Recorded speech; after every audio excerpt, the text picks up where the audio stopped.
सर्वप्रथम आपल्याला सर्वांना आणि आपल्या माध्यमातून महाराष्ट्रातील सर्व जनतेला मी दिवाळीच्या शुभेच्छा देतो आहे। आत्ता आपली पत्रकार परिषद आहे, नाहीतरी कोणतरी पाठी रिकाम्या खुर्च्यांचा फोटो काढेल आणि दाखवेल की यांच्या प्रेस कॉन्फरन्सला खुर्च्या रिकाम्या होत्या।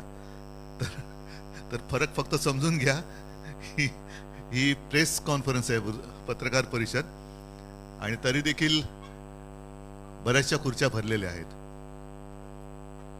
आपण सर्वजण साक्ष आहात। आता संजय राऊत म्हणाले त्याप्रमाणे मी तुम्हाला सर्वांना धन्यवाद देतो। महाराष्ट्रातलं खरं चित्र आपण आपल्या माध्यमातून संपूर्ण देशाला दाखवलेलं आहात। पोलिसांची हतबलता सुद्धा सर्व महाराष्ट्राने पाहिलेली आहे। यात मी पोलिसांना दोष देत नाही, पण सरकार म्हणून जो काही कारभार सुरू आहे, या सरकारने याच पोलिसांना वारकऱ्यांवरती लाठीमार करायला लावला होता। या सरकारने शांततेत चालू असलेलं मराठा आरक्षणाच्या सर्व आंदोलकांवरती अत्यंत पाशवी लाठी हल्ला करायला लावला होता। आणि याच सरकारने त्याच पोलिसांना आज चोरांचं रक्षण करायला लावलं। म्हणजे मी समजू शकतो पोलिसांची मानसिकता काय झाली असेल, की ज्यांना कसं वागवायचं हे त्यांना पोलिसांना कळले, त्यांचं रक्षण करावं लागतंय।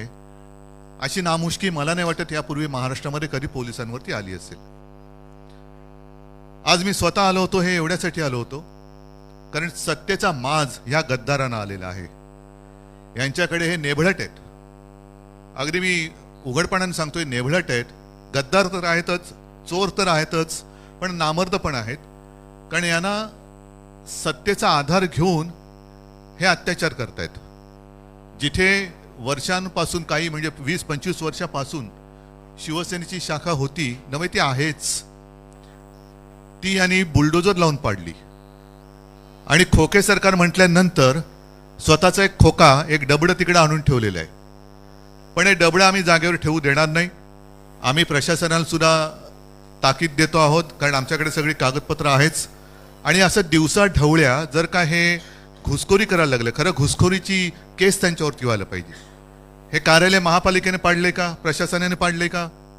आणि जरी पाडलं असेल तरी नोटीस शिवाय ते पाडू शकत नाही। आणि मुळामध्ये ते जर का अनधिकृत असेल 25 वर्षापासूनचं, आमच्याकडे सगळे टॅक्स वगैरे भरल्याचे कागदपत्र आहेत, तर आत्ता जे काही डबडं तिकडे ठेवलेलं आहे ते अधिकृत आहे का? तर उद्यापासून शिवसेनेची शाखाही तिकडेच होईल। उद्यापासून म्हणजे आता उद्या दिवाळी आहे, एक 2-3 दिवस दिवाळीचे होऊ द्या, पण तिकडेच शिवसेनेची शाखा आमच्या, कारण शिवसेना ही एकच आहे। मी मध्यंतरी म्हटलं होतं की इलेक्शन निवडणूक आयोगाला चिन्ह कोणाला द्यायचं न देण्याचा अधिकार जरूर असेल, पण कोणाचंही नाव दुसऱ्याला देण्याचा अधिकार निवडणूक आयोगाला, निवडणूक आयुक्तांना नाही। त्याच्यामुळे शिवसेना ही एकच आहे आणि ती आमची आहे। त्याच्यामुळे शिवसेनेची शाखा जिथे होती तिकडेच राहील।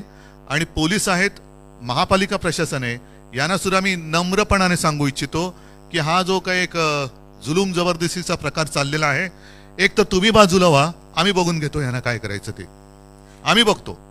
पण पोलिसांकडनं त्यांचं रक्षण होणार आणि आमच्यावरती जर का दंडुके चालणार असतील तर एक ह्या गद्दारांना कळलं पाहिजे की त्यांचं राजकीय आयुष्य आता अल्प राहिलेलं आहे। एक थोड्या काळापुरते हे सोबती आहेत राजकारणामध्ये, त्याच्यानंतर त्यांचं काय होईल?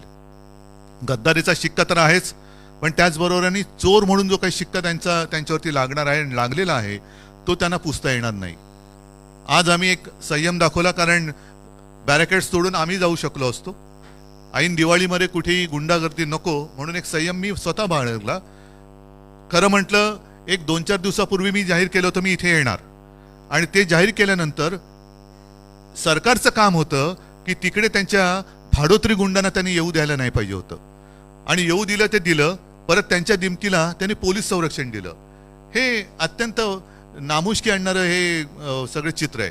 आणि एकूणच ज्यांचं आकलेचं दिवाळं निघालेलं आहे त्यांच्यामुळे महाराष्ट्राची दिवाळी वाईट होऊ नये म्हणून आज आम्ही संयम बाळगलेला आहे। पण याचा अर्थ असा नाही की दरवेळेला आमच्याकडनं संयम आणि तुमच्याकडनं यम असं काही होणार नाही। जर तुम्ही तसे वागणार असाल तर आमच्या सुद्धा संयमातला जो स आहे तो गेल्याशिवाय राहणार नाही। आणि मग परत एकदा सांगतो, पोलिसांना बाजूला ठेवा, जे काय व्हायचं ते होऊ द्या। ठीक आहे, या निमित्ताने मी तुम्हाला सगळ्यांना धन्यवाद देतो आणि सर्व गर्दीमध्ये जर आपली कुठे काही गैरसोय झाली असेल तर दिलगिरी व्यक्त करतो, पण धन्यवाद एवढ्यासाठी की जे काय राज्यात चाललेलं आहे ते चित्र तुम्ही संपूर्ण देशाला दाखवलं, त्याबद्दल धन्यवाद.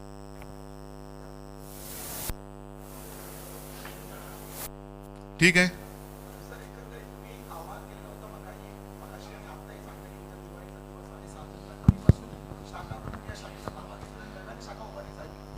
नक्कीच राहील. आणि मी म्हटलं ना की खरं आता ते डबडे जे काय त्यांनी ठेवलेलं आहे ते डबडे त्यांनी उचललं पाहिजे. प्रशासनाने त्याला परवानगी दिली का? आणि आम्ही कोर्टात पण गेलेलो आहोत, कोर्टात पण गेलेलो आहे. तर त्याच्यामुळे ते जो काय कंटेनर आहे हे कंटेनरवालेच आहेत, खोके सरकार. त्याच्यामुळे त्यांचा कंटेनर कदाचित रिकामा झाला म्हणून त्याने एकीकडे आणून ठेवला असेल, तर तो भरून जर पाठवायचा असेल ते कुठे त्यांच्या बापजाद्यांकडे मालकाकडे तर पाठवावा.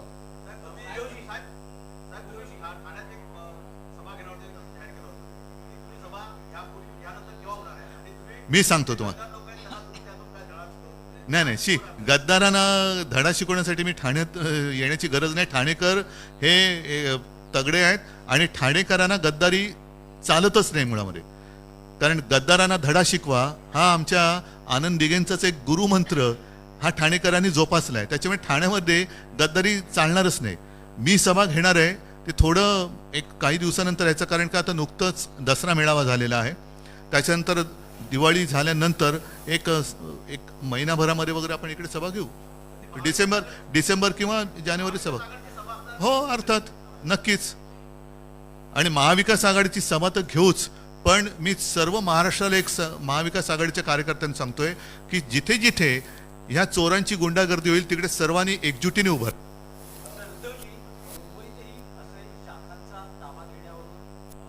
नाही, संघर्ष नाही झाला. एक सांगतो, एक शाखा त्यांनी आमची पाडण्याचा हे केलं बेहरामपाड्यातली, आणि त्याच्यामध्ये नंतर जे काय घडलं ते तुम्हाला माहिती आहे. आमच्या शिवसैनिकांनी शिवसैनिकाच्या भाषेत ज्यांनी शाखा पाडली त्याने जाब विचारला.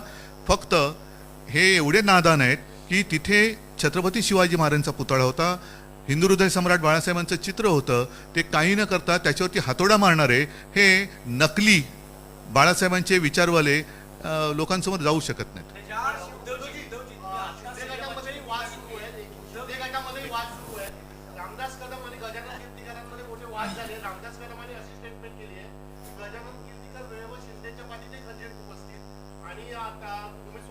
गद्दारांच्या वाटा गद्दारांना माहिती, मी काय बोलणार.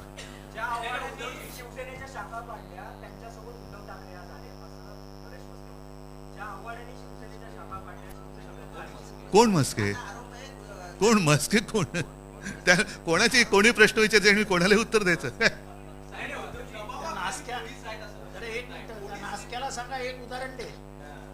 ठीक, जाऊ दे ना, त्याला केवढे उत्तर द्यायचं. हा होय.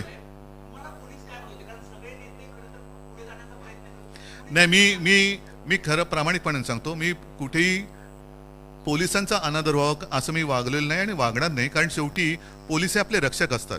आणि मी जे म्हटलं ना की ह्याच पोलिसांना त्याने वारकऱ्यांवरती लाठ्या चालवायला लावल्या. याच पोलिसांना जिकडे जरांगे पाटील बसले होते, शांततेत बसले होते, तिथल्या माता भगिनी आणि वृद्धांवरती, लहान मुलांवरती सुद्धा पाशवी लाठी हल्ला त्यांनी करवला. याच्यामध्ये जे चोर किंवा गद्दार बसलेले आहेत हा त्यांचा गुन्हा आहे, पोलिसांचा नाहीये. आणि पोलिसांना तुम्ही पाहिलं असेल, माझे कदाचित कॅमेरे तुमचे ऑन असतील तर मी त्यांना तेच सांगत होतो की ही हतबलता आहे, पोलीस हतबल आहेत. आणि हतबलता महाराष्ट्र बघतोय, देश बघतोय, आणि ही हतबलता महाराष्ट्राला परवडणार नाही.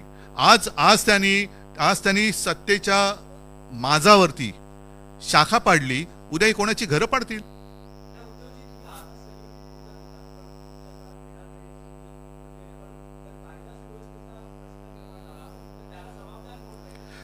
मला असं वाटतं सदरक्षणाय खलनिग्रहणाय हे पोलिसांचं ब्रीदवाक्य आहे.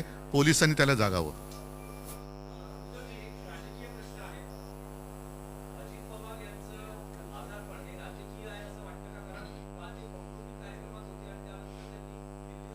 माझा आता अजितदारांशी काही संपर्क नाहीये, त्याच्यामुळे त्यांना कसला नेमका ताप आहे, सहकाऱ्यांचा ताप, मनस्ताप, म्हणजे ताप आहे की मनस्ताप आहे हे त्यांना माहिती, मला नाही माहिती. ठीक आहे.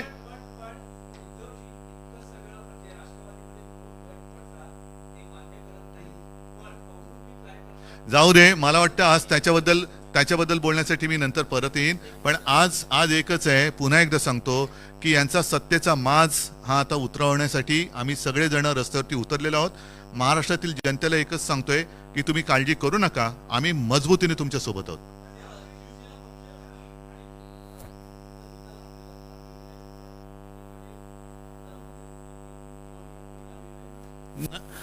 आमदार पात्रतेची जी काही सुनावणी आहे त्याच्याकरता सर्वोच्च न्यायालयाने 31 डिसेंबर पर्यंतची मुदत ह्या लवादाला दिलेली आहे आणि त्यांना 31 डिसेंबरला निर्णय द्यावाच लागेल.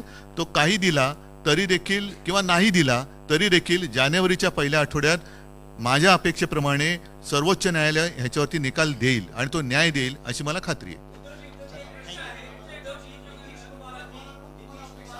राहुल नितीश कुमार मुंबऱ्यात आलेले नाहीत, त्याच्यामुळे मी त्याच्यानंतर बोलतो. चला.